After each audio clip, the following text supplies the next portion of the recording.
জাতিটোক অসমীয়া জাতি হিচাপে পৃথিৱীত পৰিচয় দিবৰ কাৰণে যিটো পৰিচয় গোটেই অসমীয়া জাতিটোক দাঙি ধৰিছিলে তাৰ ভিতৰত আটাইতকৈ গুৰুত্বপূৰ্ণ মানুহজনৰ নামেই হ'ল শ্ৰীমন্ত শংকৰদেৱ। আৰু সেই শংকৰী পৰম্পৰা, শংকৰদেৱৰ পাছত শংকৰী পৰম্পৰাত সৃষ্টি হোৱা এই নামটোৱে হ'ল আজি আপোনালোকে পৰিৱেশন কৰিব খোজা দিহা নাম। দিহা নাম মানে মই ইয়াত ক'বলৈ গ'লে মই আচলতে বিশেষ যিহেতু নাজানো, মই বেছি ক'বলৈ গ'লে চাগে গীতালী বাইদেউহঁতে নিৰ্মলা বাইদেউহঁতে মোক গালিয়ে পাৰিব, হয়নে নহয়? আৰু বিশেষকৈ কমলা ইয়াত আছে, কমলা গগৈ, হয়নে নহয়? আৰু ইয়াৰ পণ্ডিতবিলাক সকলোবিলাক ইয়াৰ পণ্ডিতবিলাক আছে এই বিষয়ৰ, গতিকে মই সেইবিলাক বিষয়ে একো ক'বলৈ নাযাওঁ। কিন্তু এটা কথা ঠিক, দিহা মানে হ'ল দিহা। আমাৰ জীৱনটো কেনেকৈ চলাব লাগে তাৰ সমস্ত দিহা আমাৰ দিহা নামত পোৱা যায়। গতিকে সেই দিহা নামক আপোনালোকে সমূহীয়াভাৱে এনেকৈ ষ্টেডিয়ামৰ মাজলৈ লৈ আহিছে, এনেকুৱাকৈ 10,000 গৰাকী মহিলাই একেলগতে পৰিৱেশন কৰিবলৈ লৈছে। আৰু সেই অনুষ্ঠানটো যে মোৰ সমষ্টি, আমাৰ সমষ্টি শিৱসাগৰত কৰিছে, তাৰ কাৰণে আমি যুগলবন্দী সাংস্কৃতিক কলা কেন্দ্ৰ আমাৰ তৰফৰ পৰা একদম কোটি কোটি ধন্যবাদ জনাইছোঁ। মই অনুষ্ঠানটো ইমান বেছি ভাল হ'ব বুলি জনা হ'লে, ইমান বেছি ধুনীয়া হ'ব বুলি জনা হ'লে মই বাইদেউক যিকণ পইচা দিছোঁ তাতকৈ বহুত বেছি দিলোঁহেঁতেন।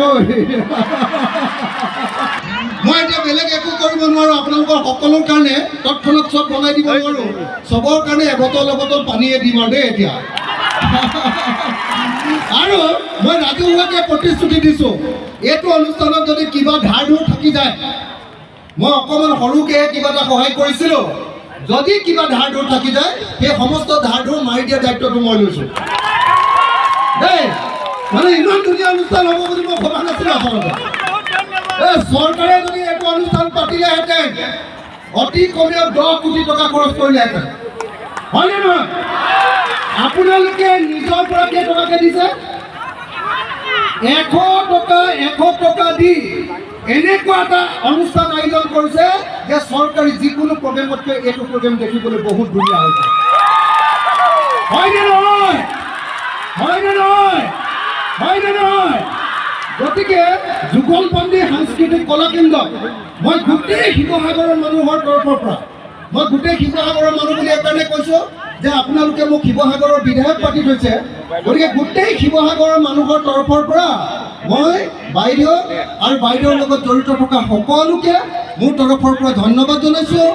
ইয়াতে যিসকল শিল্পী বাদ্যযন্ত্ৰৰ লগত জড়িত হ'ব আৰু কমলাকে ধৰি আমাৰ কমলা, মানে ভাল কমলা গগৈ ক'ত গ'ল? কমলা কমলা গগৈ, দিহা নামৰ নাম মানে কমলা গগৈ, হয়নে নহয়? এই কমলা গগৈ আজি আমাৰ ইয়াত আছে।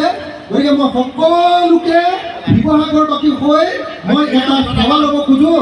ইয়াতে মঞ্চতে লওঁনে তাতে গৈ লওঁ, সেইডোখৰত গৈ এটা সেৱা লৈ মোৰ বক্তব্য শেষ। আপোনালোকৰ সকলোৰে সন্মুখত এটা খালী সেৱা লওঁ, ৰাইজৰ মাজতে আগলৈকে সেৱা এটা ল'ম। কমলা সকলোৱে কমলাৰ কাৰণে সন্মুখত এটা সেৱা লৈ মই মোৰ বক্তব্য সামৰণি মাৰিব খুজিছোঁ। আকৌ বাইদেউক ক'লোঁ যদি কিবা ধাৰ থাকি যায় ডাইৰেক্টলি মোৰ ঘৰলৈ যাব, আৰু মই ৰাজহুৱাকৈ প্ৰতিশ্ৰুতি দিছোঁ যদি নিদিওঁ তেতিয়াহ'লে মোক একদম ধৰিব আপুনি, দেই। আৰু আপোনালোকৰ কাৰণে এতিয়া তৎক্ষণাত একো কৰিব নোৱাৰোঁ, অকল খালি এবটল পানী পঠিয়াই দিম আৰু বেলেগ একো কৰিব নোৱাৰোঁ দেই। সকলোকে একদম সেই তালৈকে থকা সকলোকে ধন্যবাদ আৰু কৃতজ্ঞতা জনাইছোঁ আমাৰ সমষ্টিবাসী ৰাইজৰ তৰফৰ পৰা। ধন্যবাদ।